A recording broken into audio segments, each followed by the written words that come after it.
안녕하세요. 오늘은 앙드레 토스탈리니의 달걀 모양에 대해서 말씀드리고자 합니다. 우리가 일반적으로 불황이 되어졌을 때는 금리가 이렇게 떨어지게 되겠죠. 그리고 호황기 때는 금리가 올라갑니다. 경기가 불황일수록 금리를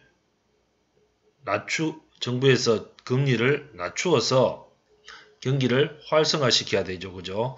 그래서 금리가 낮으면은 은행에 입금을 시키기보다는 이것을 어떻습니까? 낮은 금리이기 때문에 입금시키기보다는 이 금리로 다른 곳에 투자를 하려고 하겠죠. 그죠? 따라서 경기가 불황일수록 이렇게 어떻습니까? 금리는 떨어지는 모습을 나타날 겁니다. 토스칼리니는 4분면으로 이렇게 나누어서 각자 어떤 투자를 해야 될 것인가 하는 투자의 어떤 원칙을 얘기를 했습니다. 자, 금리가 우리가 이렇게 정점인 시점, 저 A죠, 그죠? 금리가 정점일 때는 우리가 투자를 할 필요가 있겠습니까? 없습니까? 없죠, 그죠? 최고 금리가 예를 들어 10% 이상이라면은 은행에 어떻습니까? 1억을 넣어 놨을 때 금리 10%, 그죠? 연금리 10% 넣으면은 1,000만원이라는 돈이 연 들어온다는 거죠. 그죠? 그럼 한 달에 거의 뭐 100만원은 안 되겠지만은 조금 안 되는 금액이 어떻습니까? 다달이 입금되어지기 때문에 실제로 금리가 정점일 때는 다른 데 투자할 필요가 없이 어떻습니까? 은행에 넣어놓으면 되겠죠. 그죠? 그래서 다른 투자를 할 필요가 없습니다. 금리가 정점일 때는. 자, 이렇게 금리가 정점인 시점에서 이렇게 불황이 시작되어지죠. 그죠? 그러면은 은행에서는 어떻습니까? 이렇게 금리를 낮추기 시작할 겁니다. 그죠? 그럼 이렇게 금리가 떨어지기 시작할 때는 어떻습니까? 이 지금까지 은행에 넣어놨던 예금을 인출해서 채권에 투자한다는 겁니다. 채권에 투자한다는 것은 채권이라고 하는 것은 사채가 있고 또 뭐 국공채가 있고 회사채가 있고 여러 가지 채권이 있겠지만은 채권이라는 것은 고정금리를 어떻습니까? 제공받는 거기 때문에 금리가 떨어짐에 관계없이 일정한 어떤 수익을 계속적으로 얻을 수 있기 때문에 이 시점은 금리가 떨어지는 어떤 위험으로부터 벗어날 수가 있겠죠. 그죠? 그래서 예금을 인출해서 채권에 투자를 하는 겁니다. 자, 금리가 계속 5%에서 더 떨어집니다. 그죠? 그럼 계속적으로 더 떨어지면은 이 채권을 어떻습니까? 이제는 매도를 해서 부동산에 투자하는 것이 가장 바람직한 투자의 원칙이라는 겁니다. 왜냐하면은 금리가 이렇게 저점으로 예를 들어 3% 이하로 금리가 이렇게 떨어졌을 때는 어떻습니까? 부동산 투자에 대한 메리트는 상당히 어떻습니까? 증가할 수밖에 없겠죠. 그죠? 왜냐하면 고가의 부동산을 구입할 때 자기 자본 가지고만 구입하는 사람은 별로 없을 겁니다. 그죠? 자, 은행에 어떻습니까? 대출을 일으켜서 투자를 하는 경우가 많기 때문에 금리가 이렇게 바닥으로 떨어지면은 실제로 은행에 대출을 하더라도 대출 나가는 이자 부분이 낮기 때문에 큰 부담을 가지지 않고 어떻습니까? 이 부동산 투자를 할 수 있을 것입니다. 그죠? 그래서 지금까지 우리 금리가 어떻습니까? 최근 몇 년 동안 계속적으로 떨어졌죠. 그죠? 그래서 계속 떨어져서 이 부동산이 어떻습니까? 호황이 계속적으로 몇 년 동안 지속되어지다가 작년 하반기부터 어떻습니까? 금리가 바닥을 치고 이제 금리가 상승하기 시작되어졌죠. 그죠? 그래서 지금 금리가 어떻습니까?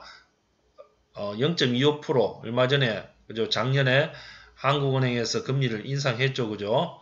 자, 한국은행에서 이렇게 금리를 인상했는 것은 이렇게 경기가 호황 국면에 접어들었기 때문에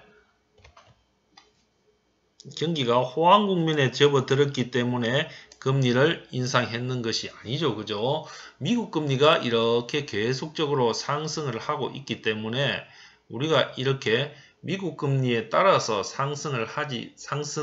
금리를 이렇게 상승시키지 않았을 경우에는 어떻습니까? 막대한 어떤 자본들이 미국의 금융시장으로 전부 유출되어지겠죠. 그죠? 예를 들어서 미국하고 우리나라하고 똑같은 금리, 예를 들어 뭐 3%를 똑같은 금리 3%를 준다고 이렇게 가정했을 때 외국 자본들은 미국 은행에 돈을 넣어 놓을까요? 우리 은행에 돈을 넣어 놓을까요? 당연히 어떻습니까? 훨씬 더 안정적인 금리를 주는 안정성이 있는 미국에 예금을 하겠죠. 그죠? 따라서 실제로 우리는 지금 불황이지만은 이렇게 자본이 유출되는 걸 막기 위해서 금리를 이렇게 인상을 시키고 있다는 겁니다. 그죠? 자, 그래서 이렇게 금리가 이렇게 올라가는 시점에는 어떻습니까? 부동산을 매도하고 주식을 투자하는 것이 바른 투자법이다 라고 코스탈리니는 얘기를 하고 있습니다. 그렇지만은 지금 그러면은 이 코스탈리니의 달걀 이론에 의해서는 지금 어떻습니까? 금리가 이렇게 올라갔죠. 그죠? 올라갔기 때문에 부동산을 매도하고 주식에 투자하는 것이 바람직할까요? 결코 그렇지는 않을 겁니다. 왜냐면은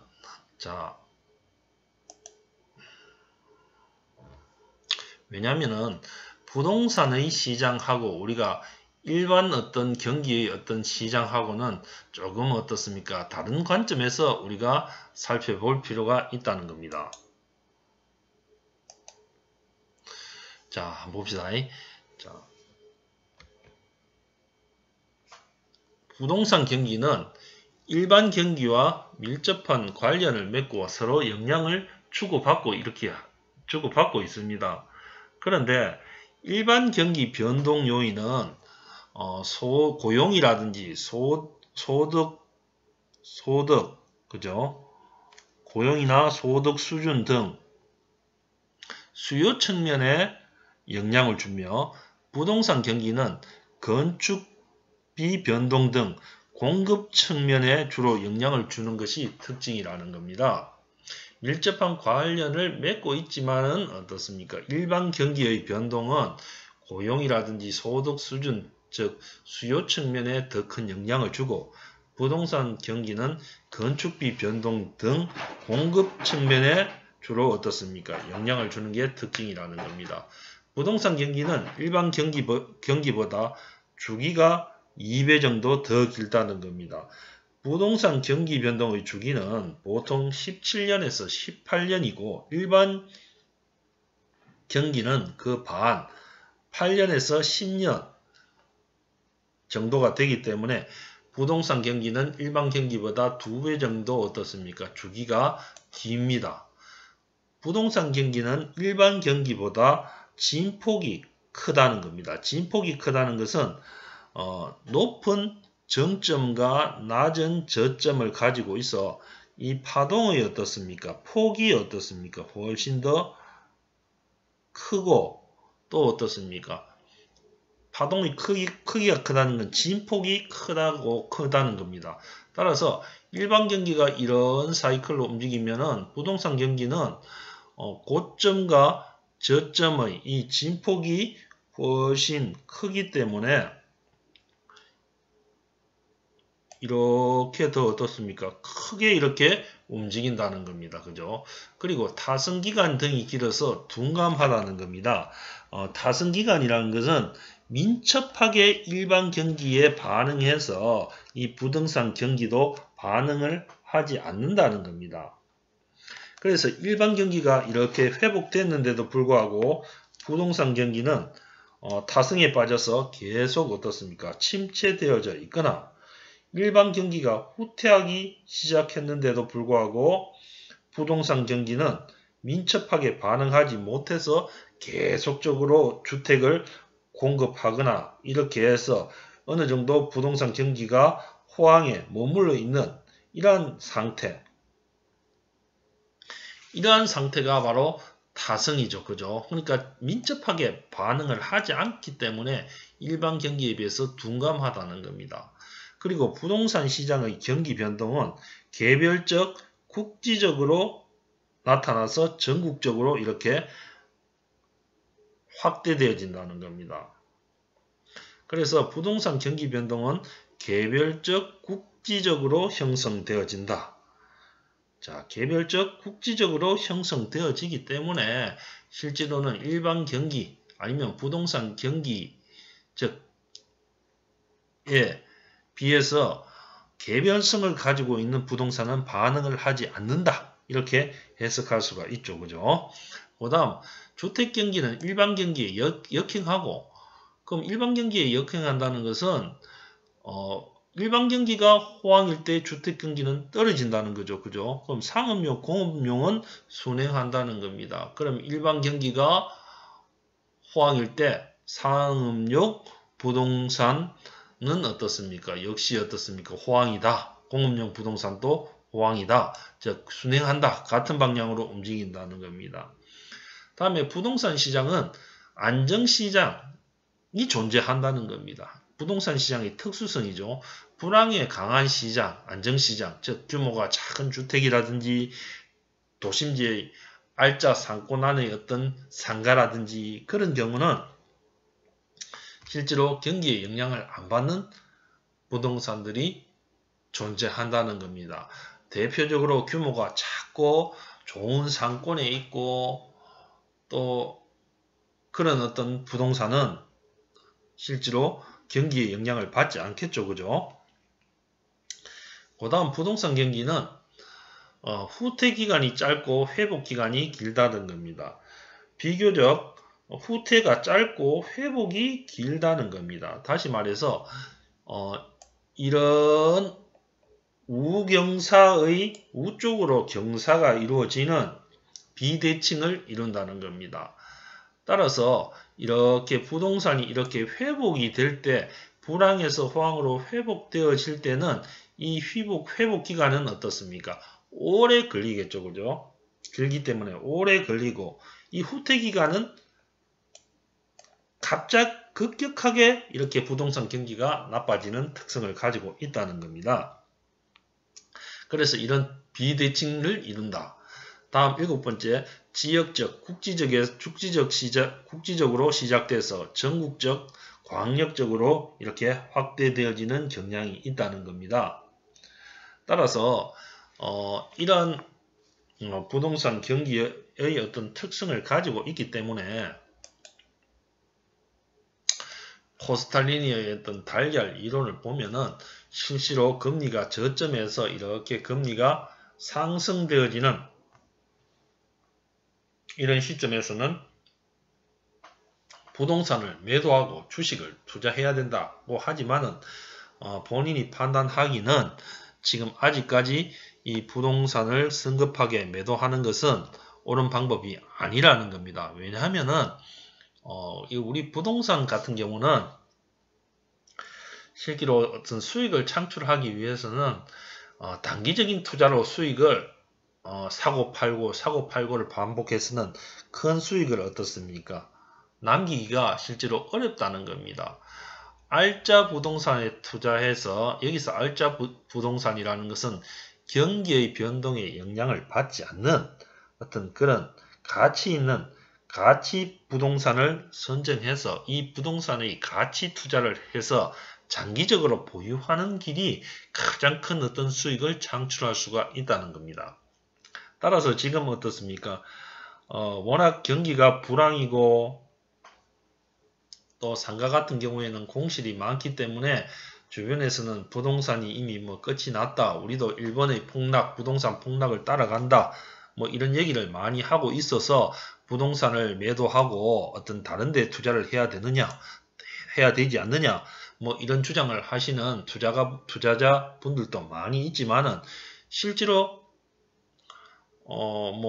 지금 주식시장도 상당히 지금 불안전한 상태고 이 부동산을 어떻습니까? 매도해서 어떤 자금을 확보해서 이 자금을 가지고 어떻습니까? 다른 데 투자할 만한 어떤 그런 투자처를 찾기도 쉽지 않은 그런 상태입니다.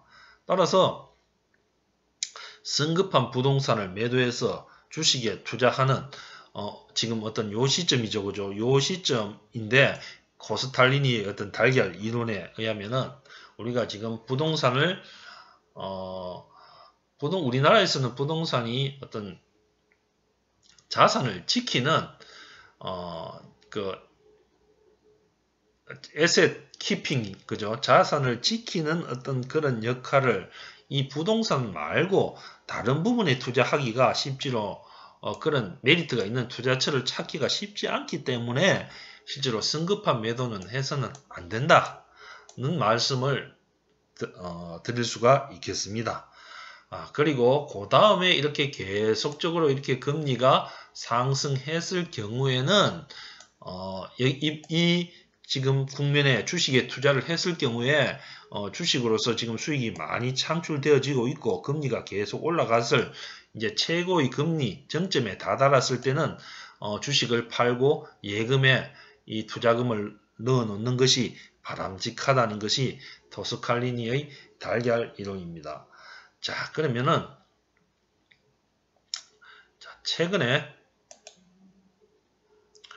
최근 한국경제 나온 기사를 한번 살펴보도록 하겠습니다. 코스탈리니의 달걀 모형에 관련하여 한국 경제의 경제신문 어제 뉴스를 한번 보도록 하겠습니다. 2019년 3월 3일이죠. 그죠? 자, 어떤 기사가 실렸나 하면은 자산가들 안전자산 유턴 달러 사모펀드로 연 5% 수익을 누린다. 자, 부자들 안전자산으로 기울어졌다. 자, 이렇게 되어져 있죠. 자, 주식 신흥국의 비중은 줄이고 채권과 미국 달러 등을 늘려 연 5에서 7% 수익을 누린다는 겁니다. 그죠? 자, 미국 달러 자산이죠. 미국 채권, 그죠?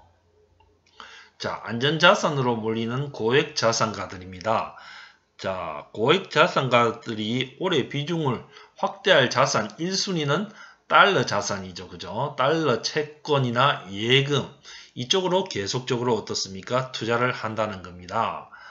자, 박병호 신한은행 팀장은 PB팀장은 불확실성이 큰 상황에서 올해 상반기까지 변동성을 줄이는 게 자산가의 전략 1순위라며 안전자산에 투자한 뒤 시장 변화를 살펴보는 게 대체적인 분위기다.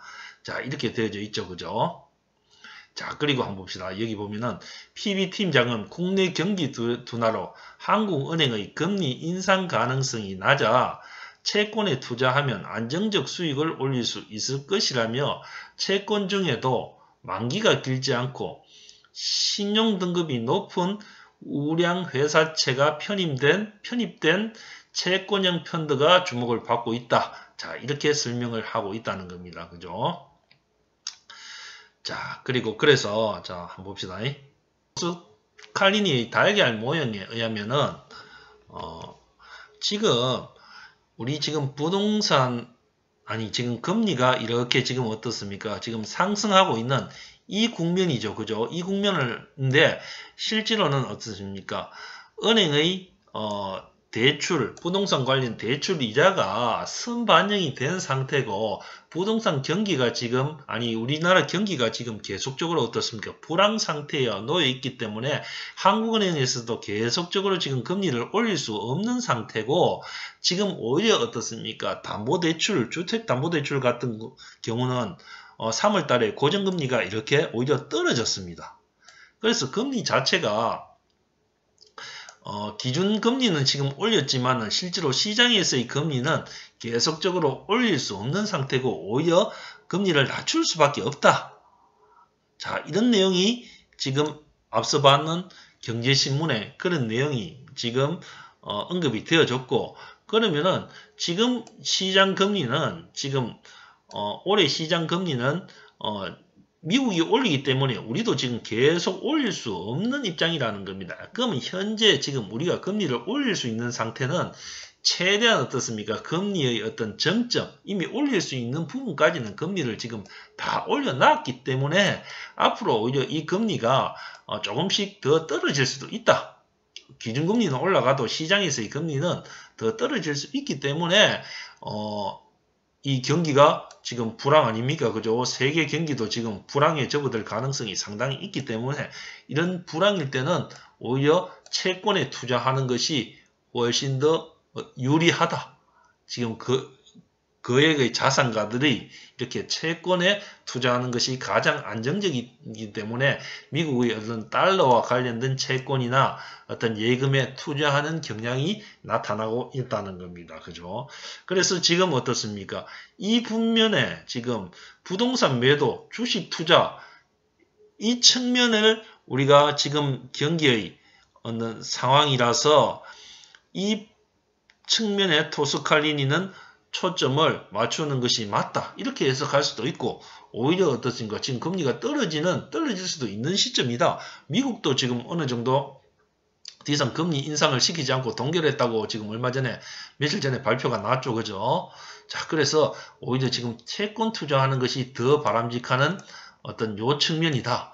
그래서 실제로는 우리 부동산과 관련돼서 아니면 투자와 관련돼서 이 토스칼리니 모형이 어떤 기본적인 원칙이나 기준을 제공하는 것이 맞지만은 여러 가지 어떤 경제라는 것이 한 가지 변수에 따라서 움직이는 것이 아니기 때문에 이 원칙에 입각해서 우리가 어떻습니까?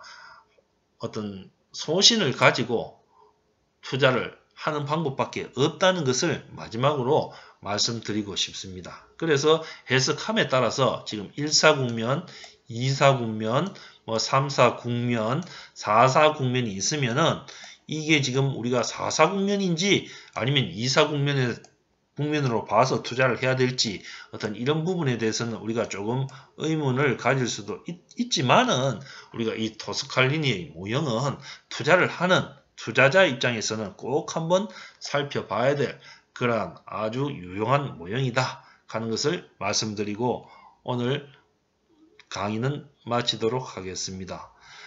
본 강의가 도움이 되셨다면 구독 부탁드리겠습니다. 감사합니다.